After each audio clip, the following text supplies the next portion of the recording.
And there's the bell to prove it.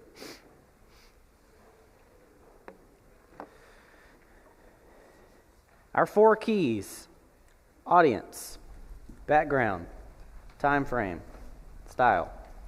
Start off every week with those because they are important. Tonight will be no different. Let's keep these things in mind as we go through our class. We're continuing from the thoughts we picked up, or we ended on last week. If you'll remember, we were in the middle of a character study. Tonight we're going to continue that character study. Last week we looked at 2 sides. We looked at 2 allies who were with the saints in Asia Minor. We had obviously God on his throne. Right? Rome was not being considered in heaven. It is God who is in power and almighty, even in this hard situation. We had the Lamb in chapter 5, who was the one who would be worthy to open the scroll that everyone was seeking after. And we knew that scroll to be the rest of the story. And then we looked in chapter 12 at the great red dragon, who we knew to be Satan. That Satan was the real enemy of God's people in this matter, this conflict that they are dealing with. And we talked about his motives. Remember what phrase I came up with, or we talked about last week from chapter 12? Satan is a loser, right? That's what we talked about last week with that. So don't ever forget that. So we're going to continue our character study tonight. The book, John in the book, sees 3 more enemies to God's people, and we're going to look at all 3 of those tonight. We're in chapter 13 of Revelation.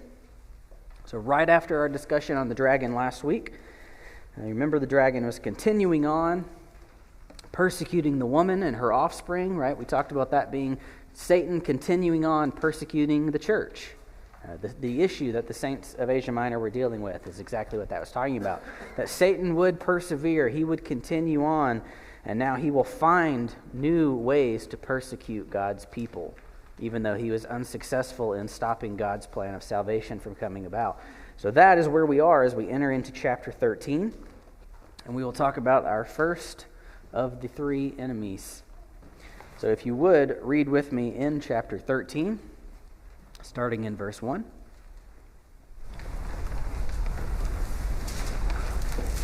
It says, "And the dragon stood on the sand of the seashore.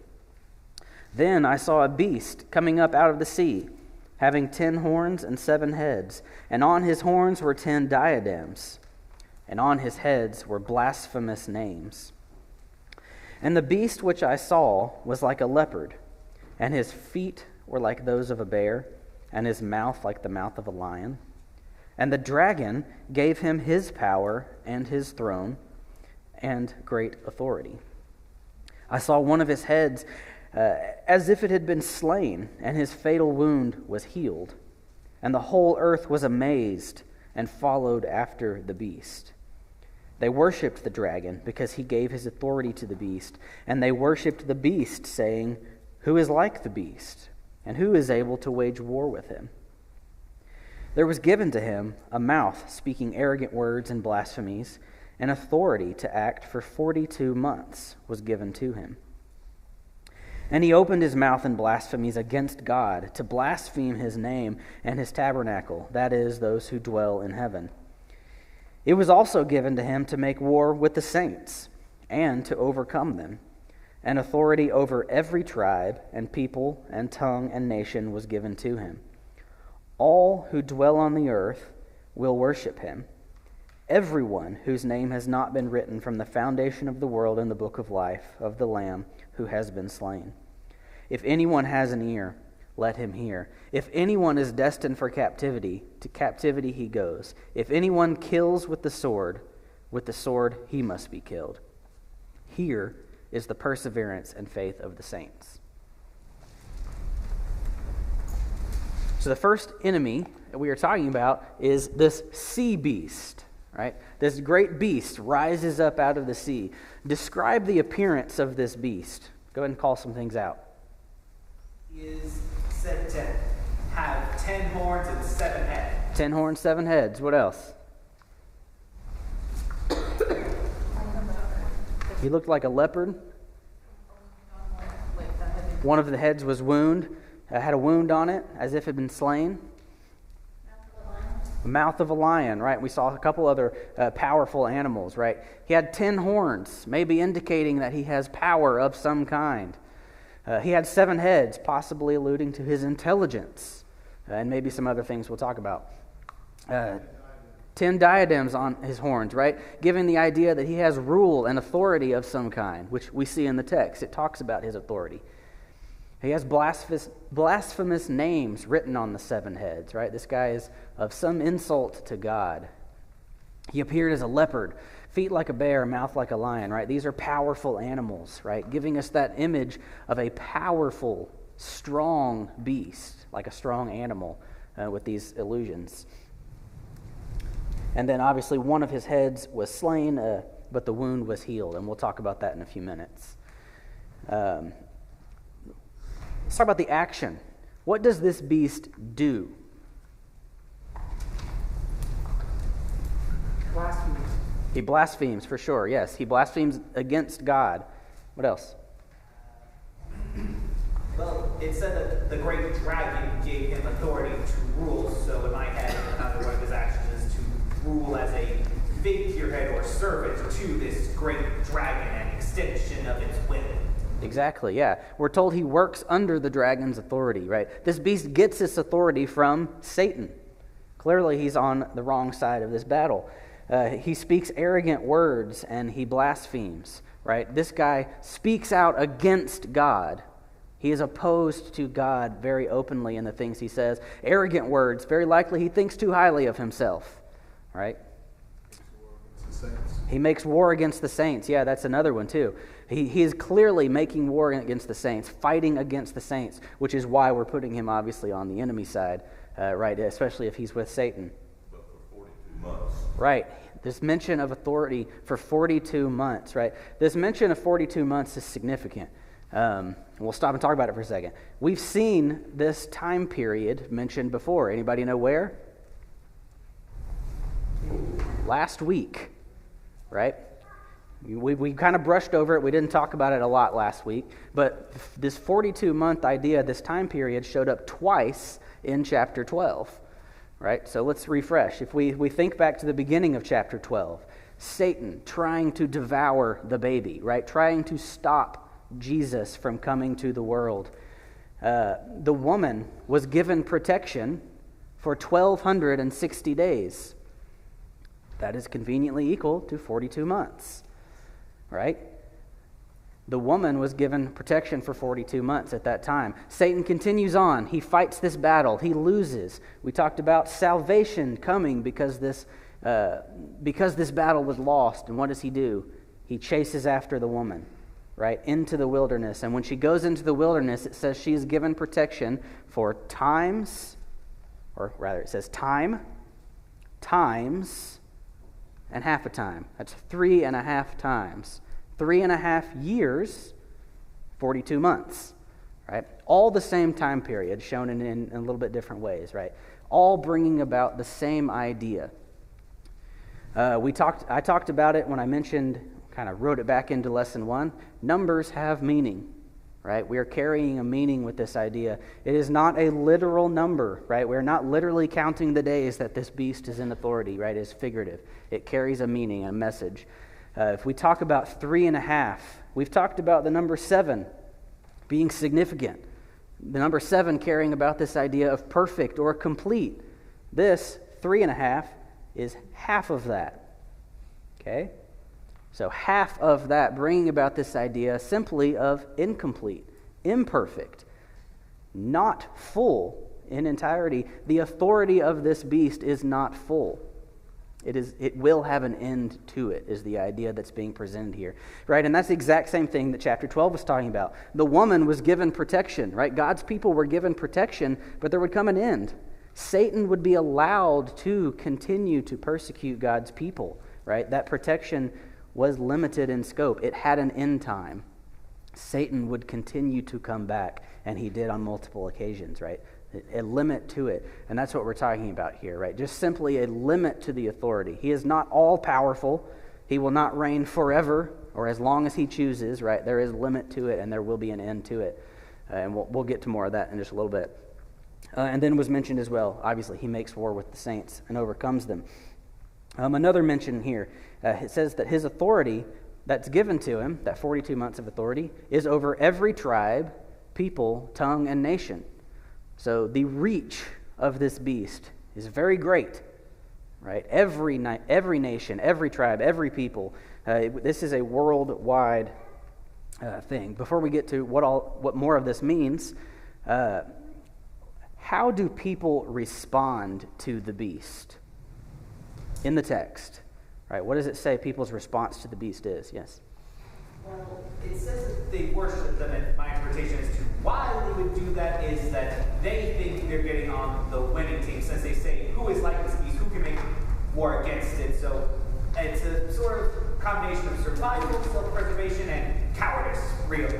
They don't have to try and take this thing down, but they're thinking, hey, if we can't beat it, let's just try to get on its good side. Maybe it'll leave us alone.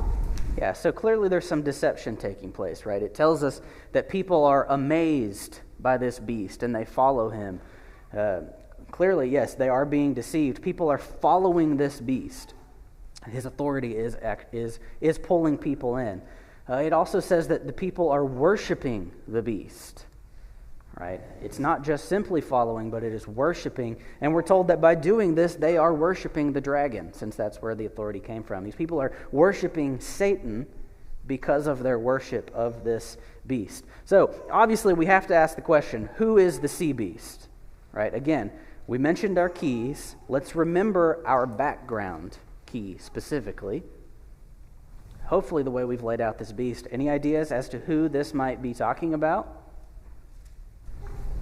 Sounds like Rome. Sounds exactly like Rome, because I think it is Rome, right? We're talking about Rome, and I think specifically the emperor is the focus here. That is who we're talking about. And the evidence for that as we go through it, right, obviously makes war with the saints. This is what's happening to the saints, right? They are at war with Rome at this very moment. This beast has authority over every tribe, people, tongue, nation. That is the Roman Empire at this time. The Roman Empire is the only one who can fit that description at this time as having this kind of authority. Blasphemy, arrogant words, right? We've talked about this idea of emperor worship. Thinking too highly of yourself, right? That's what the emperor was doing. He placed himself as God for all men. Clearly that's blasphemous. Clearly that's arrogant of him to do that.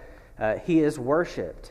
Domitian, the emperor, expected to be worshipped. He wanted to be worshipped. He demanded to be worshipped, just like this beast. And then obviously the description in verse 1 talking about the horns of the power and the heads maybe of intelligence, right? We have that idea here, all fitting the idea of the emperor. And then there's also this reference to the fatal wound, right? There's a lot of ideas out there as to what this fatal wound might be. As to the different heads and the fatal wound, right? Trying to link maybe each of these heads to specific rulers, either prior to Domitian, prior to Nero, things like that. I don't think it's that specific. Most of the contexts that we have in Revelation, most of the images and the visions are not that specific. I think we're simply carrying this idea of these heads, talking about the headship of this beast being that emperor and the coming and going of it. I think is simply the idea being talked about, right? Multiple heads. There have been multiple heads. There have been multiple leaders. There have been wounds, right? That at times throughout history, it would seem as if the headship was over, as power passed from one man to the next, right? But the wound is healed, right? The power, the authority continues. It is resumed by the next person. I think that simply is the idea being talked about with the wound. I wouldn't try to make it anything more specific than that. So this sea beast is Rome, specifically the emperor. It very well fits that context. And that interpretation will be strengthened as we continue on to the next beast, which we'll do as well, to talk about at the same time. Let's continue reading. In verse 11, we've got now the second beast coming onto the scene here. And this is the earth beast. In verse 11, then I saw another beast coming up out of the earth. And he had 2 horns like a lamb, and he spoke as a dragon. He exercises all the authority of the first beast in his presence, and he makes the earth and those who dwell in it worship the first beast, whose fatal wound was healed. He performs great signs, so that he even makes fire come down out of heaven to the earth in the presence of men. And he deceives those who dwell on the earth because of the signs which was given him to perform in the presence of the beast, telling those who dwell on the earth to make an image to the beast, who had the wound of the sword and has come to life. And it was given to him to give breath to the image of the beast, so that the image of the beast would even speak, and cause as many as do not worship the image of the beast to be killed. And he causes all, the small and the great, the rich and the poor, the free man and the slave, to be given a mark on their right hand or on their forehead. And he provides that no one will be able to buy or sell except one who has the mark, either the name of the beast or the number of his name. Here is wisdom. Let him who has understanding calculate the number of the beast, for the number is that of a man, and his number is 666. Describe what we see. Describe what this beast looks like. Katie? You're told that it has horns like a lamb, so I imagine ram's horns, the ones that curl all the way around in a perfect circle, and it has the voice of a dragon, and that's about it. Yep. 2 horns like a lamb and speaks like a dragon, right? Those are the 2 things, right? The description is much shorter here as far as what this beast looks like. We get a lot more detail about the action, right? And what happens with this beast and what this beast does. What does that look like? Somebody describe that. Deceive those who dwell on the earth. What is it? Deceives those who dwell on the earth, right? Stephen, did you have something different? Same thing, right? That's a lot of what's being talked about here, right? This deception. We're told that he has all the authority of the first beast, okay? So this is an ally with that first beast, working underneath that beast and according to his authority. He makes the earth dwellers worship the sea beast, right? Here's that deception we were talking about. And it talks about him performing signs to make this possible. He tells earth dwellers to make an image to the sea beast, right? Giving something for people to worship, so people have something to look at. And it is his responsibility to give breath to that image. That image can only exist and come alive because the earth beast makes it so. And he kills those who do not worship the sea beast and causes everyone to receive a mark, which we'll talk about in a little bit. So, here's our question. Who is the earth beast? Who does this sound like?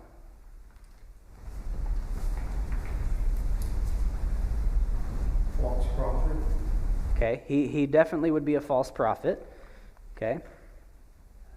I can't remember the exact name of this group of people represented by this one beast, but I remember in an earlier lesson we talked about a specific sort of part of the Roman guard who are responsible for enforcing the idea of the emperor being a god and killing anyone, often publicly, if they did not worship the emperor as a god. So perhaps the earth beast is a representation of these enforcers. Again, I can't remember the name of their organization, but I think you know what I'm talking about. Yes, you're referring to the koinon, right? So we've talked about this. Again, JD's keeping in mind our background and what we talked about the first 2 weeks of class, right? The context of this, with the Roman Empire came the koinon, and those groups of men who are responsible for making that emperor worship happen, who were responsible for making the wishes of the Roman Empire known to the world and enforced in the world, right? That's exactly what we're talking about. This is still a part of Rome. This is that fake religion. The false prophet idea gets to this, right? The emperor worship cult that existed at this time, right? So again, to review those, both beasts are Rome, but 2 very different aspects. The first beast, the sea beast, that headship, the political power embodied by the emperor. And now, the earth beast, all of those responsible for enforcing it and making that a reality. Hopefully it's clear, but the evidence for that, right, makes everyone worship the beast, right? We talked about that week 1. This is what was happening in this part of the world and in most of the world. Rome had people forcing worship of the emperor. They were punishing people who don't. Remember the story I shared week 1 about the man who refused to worship, and his family is brutally punished and killed. It gives breath to the image of the beast. Obviously, nobody's going to worship Domitian, the emperor, unless somebody's there to enforce it and make it happen. He clearly works with the sea beast, and he performs wonders. Again, let's not be too specific here. The same thing with the talk of the heads being slain, right? Many people come here, they try to link this to certain historical events, right? This idea about fire raining down and things. This is not a historical event happening, right? Remember, the style. This is figurative. Okay? It was mentioned, right, that this beast deceives people, right, into worshiping the first beast. I think that's all we're talking about here. You have to do something to convince people of a false doctrine. Clearly, emperor worship would be something false. They had to be doing something to convince people, either by force or by trickery or other things. And these wonders, I think, are merely just pointing to that idea. They are deceiving people, and people are buying into it. They are performing these actions to enforce this worship and to make it a reality. Again, not getting too specific in that. This very well fits our context, right, and our background. Very clearly, this describes the exact circumstances that these people are going through in this matter with Rome. Hugh, do you have something? Would this also include the economic trade practices that you had to be? It absolutely would, and we're heading there in just a second. Yeah. Any other comments or questions on this before we get to the mark of the beast? Sorry. No, you're good. Because I did leave it off the list. Okay. The mark of the beast. Conversation everybody wants to get to. If you talk to people about the book of Revelation, you will hear the number 666. Even outside the book of Revelation, you look out in the religious world or just the world in general, there are songs about this number. There are movies about this idea. There's so many things out there about this mark of the beast. It is such a prevalent conversation when we talk about Revelation. Even in modern times, right? We've talked about how some people abuse this book, stretch it outside of its time frame that we talked about. In modern times, the mark of the beast exists in people's minds, right? A few examples of that. When Social Security numbers were introduced in the United States, everyone went crazy in the religious world. That was the mark of the beast. That was the number of the beast being placed on us by Satan, right? Clearly that's not true, and we'll talk about what this means in a minute. But right, this panic, this idea around this mark of the beast and what it might mean for us and what it's going to look like, very common conversation. But let's talk about, as we try to understand what this actually means, what are we told about this mark in the text? Only what the text tells us. Mark of a man. It is what? Mark of a man. Okay, it is mark of a man, okay, specifically from the beast, right? Buy or sell. You cannot buy or sell without it, right? That's obviously important. It's going to be on right hand or forehead. On your right hand or your forehead, right? It is going to be written right across your head.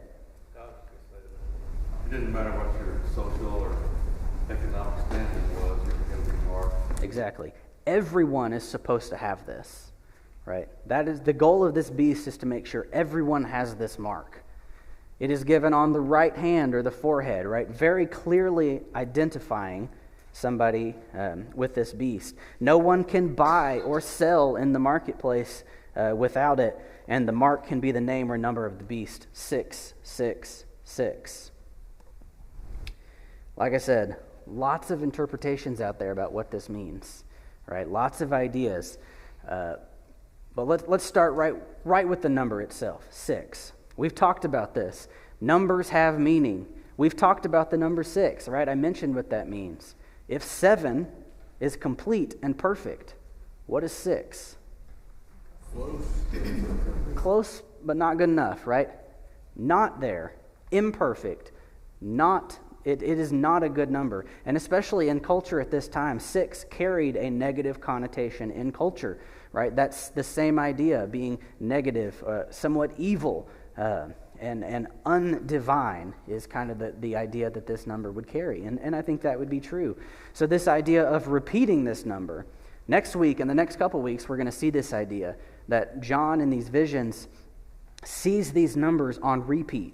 6 is going to be on repeat. There's other numbers that'll do the same thing. And the idea there is emphasis. Incomplete and imperfect. Incomplete and imperfect. Incomplete and imperfect. Evil, evil, evil. It's emphasizing that idea of this evil connotation that goes with it. That is the meaning of this mark. So now Hugh mentioned it, right, as we try to fit that into the context of what's expected of people. Everyone's supposed to have it. What can you not do if you don't have it?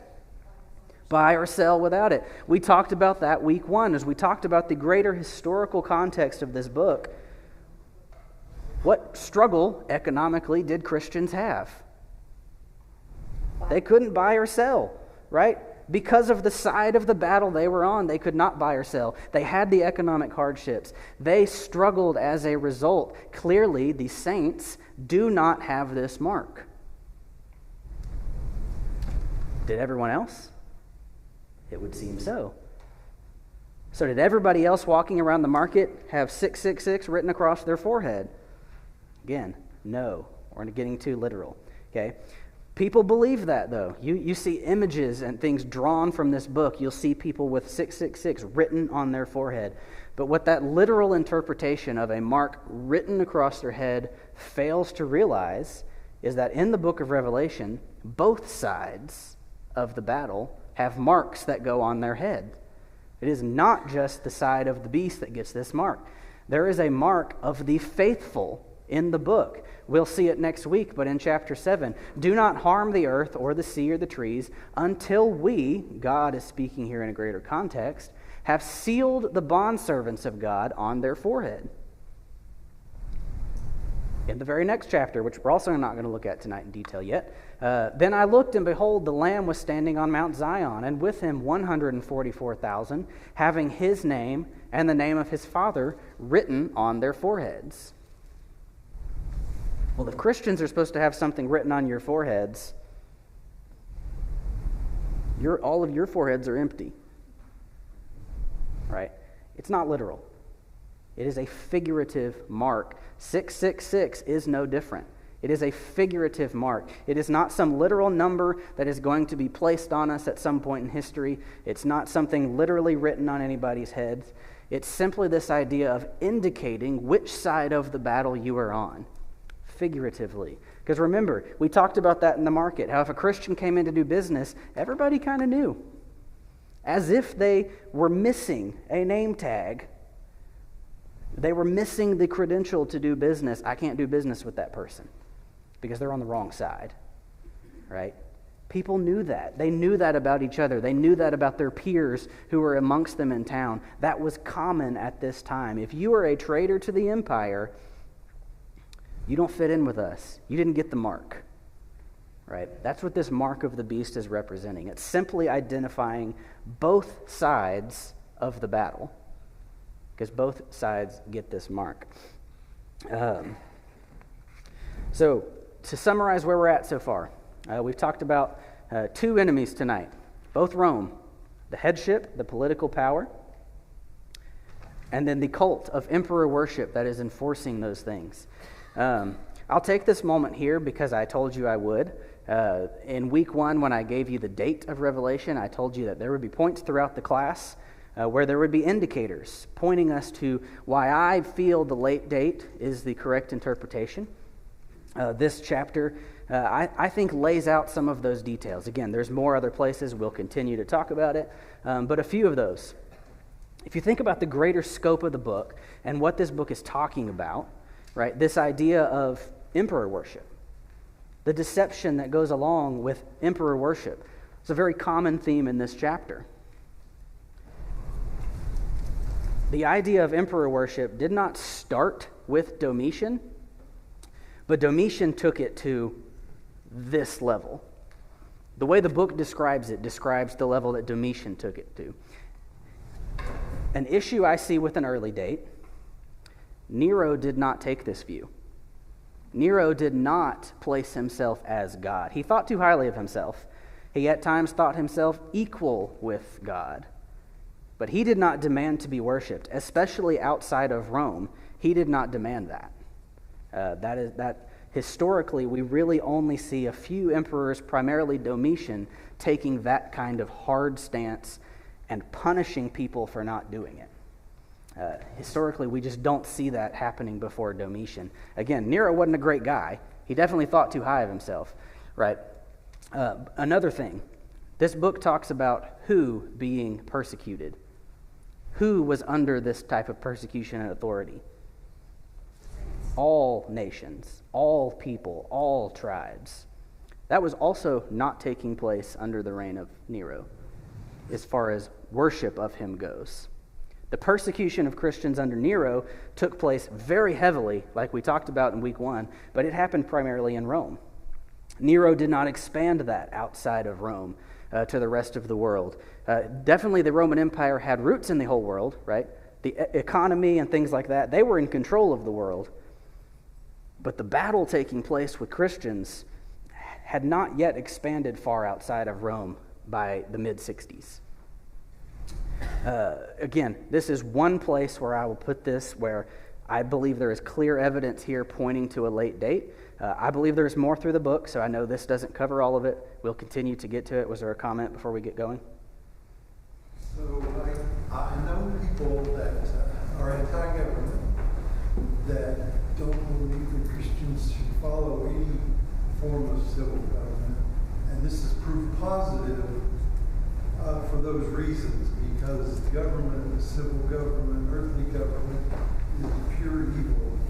And it's proof positive that Christians should not be under any form of civil earthly government. It's pretty twisted.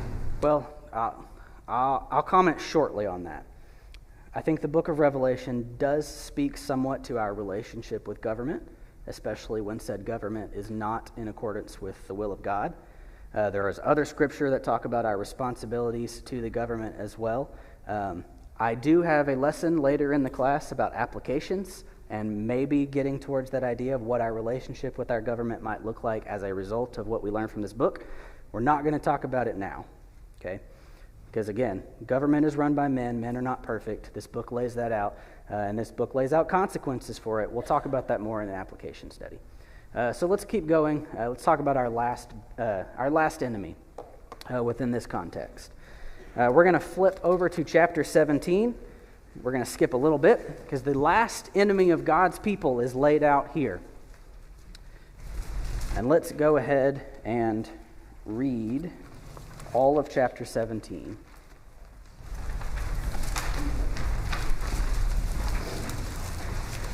Chapter 17, starting in verse 1. Then one of the 7 angels who had the 7 bowls came and spoke with me, saying, "Come here. I will show you the judgment of the great harlot who sits on many waters, with whom the king of the earth committed acts of immorality, and those who dwell on the earth were made drunk with the wine of her immorality. And he carried me away in the spirit into a wilderness, and I saw a woman sitting on a scarlet beast, full of blasphemous names. Having 7 heads and 10 horns, the woman was clothed in purple and scarlet, and adorned with gold and precious stones and pearls, having in her hand a gold cup full of abominations and unclean things of her immorality. And on her forehead a name was written, a mystery, Babylon the Great, the mother of harlots, and the abominations of the earth. And I saw the woman drunk with the blood of the saints, and with the blood of the witnesses of Jesus. When I saw her, I wondered greatly. And the angel said to me, "Why do you wonder? I will tell you the mystery of the woman and the beast that carries her, which has 7 heads and the 10 horns. The beast that you saw was and is not, and is about to come up out of the abyss and go to destruction. And those who dwell on the earth, whose name has not been written in the book of life from the foundation of the world, will wonder when they see the beast and he was and is not and will come. Here is the mind which has wisdom. The 7 heads are 7 mountains on which the woman sits, and they are 7 kings. 5 have fallen, one is, the other has yet to come, has not yet come. And when he comes, he must remain a little while. The beast which was and is not is himself also an 8th, and is one of the 7, and he goes to destruction. The 10 horns which you saw are 10 kings, who have not yet received a kingdom, but they receive authority as kings with the beast for 1 hour. These have one purpose, and they give their power and authority to the beast. These will wage war against the Lamb, and the Lamb will overcome them, because he is Lord of lords and King of kings, and those who are with him are the called and the chosen faithful. And he said to me, the waters which you saw where the harlot sits are peoples and multitudes and nations and tongues.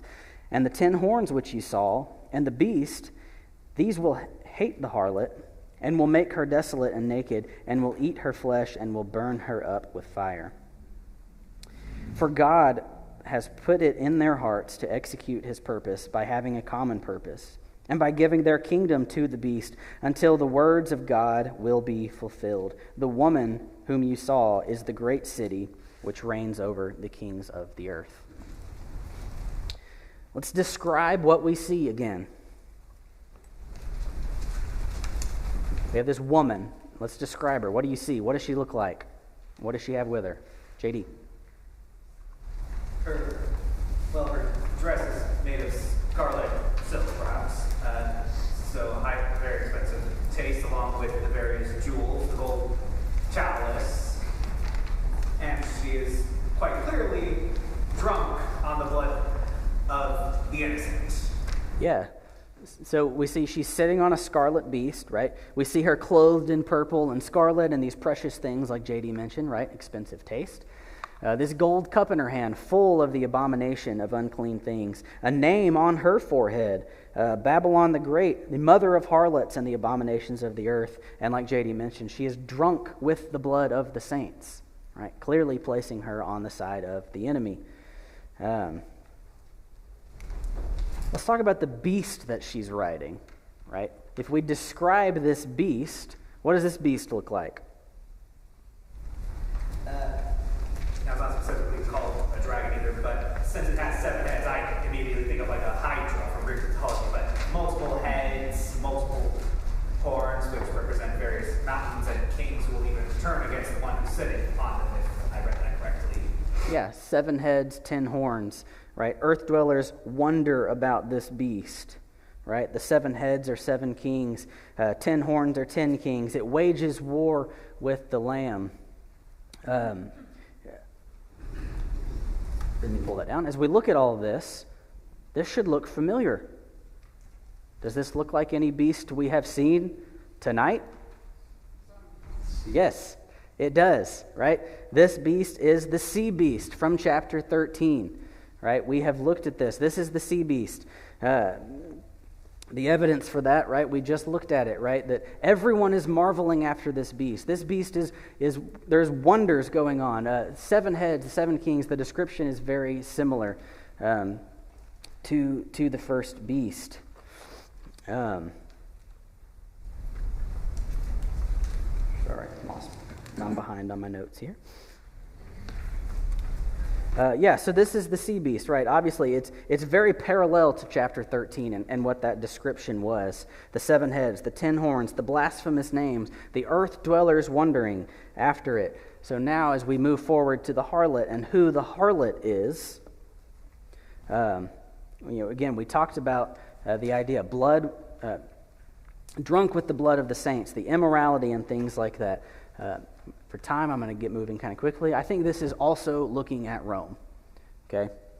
And Rome specifically looking at the immorality of Rome, right? So this woman, this harlot, is riding on the beast. The beast is carrying this harlot, right? They are working together in this scene, and they are seen together. They will turn on each other later when things go bad, right? But early on, they are working together. This is Rome. And I say it's the immorality because if we look at what this woman is associated with, right?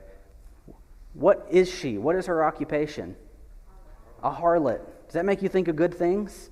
Shouldn't, right? This woman is a prostitute, right? She is a sex worker, okay? That is not a good role to take on for this woman. And she's very much surrounded by immoral things. Immorality is what she's talked about, right? A cup in her hand full of the abominations and unclean things. This harlot, I think, symbolizes Rome and the immorality and the corruption that goes with it. So to contextualize all three of the enemies we've talked about, and where I think this falls into that, right? We have the political power, the headship of Rome, the cult, the cult of people responsible for enforcing that power and that headship. And now, riding along and carried by that political power is a very immoral culture that is surrounded by these people, that these people are surrounded by.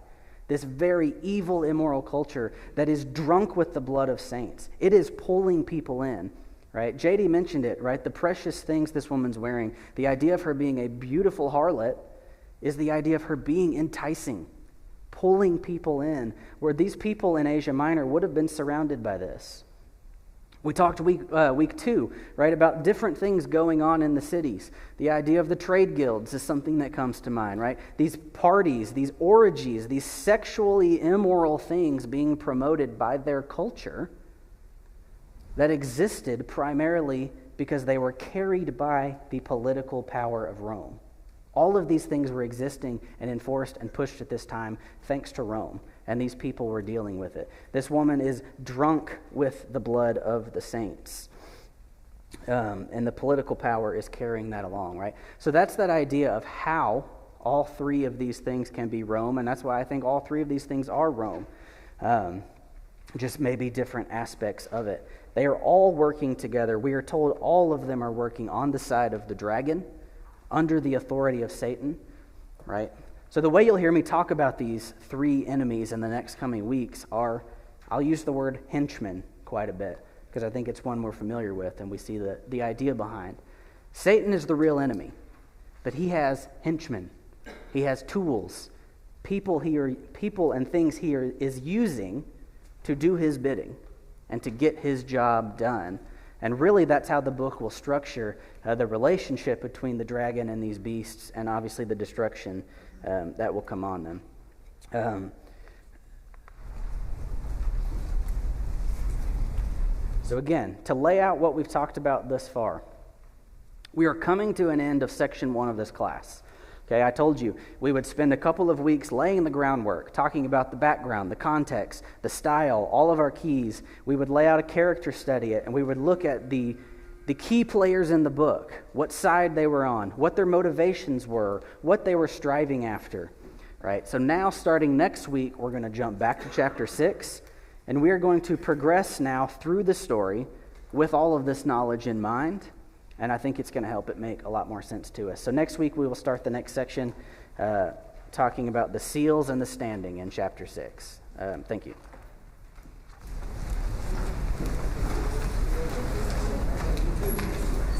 Two weeks. Yes, you're right. We have gospel meetings.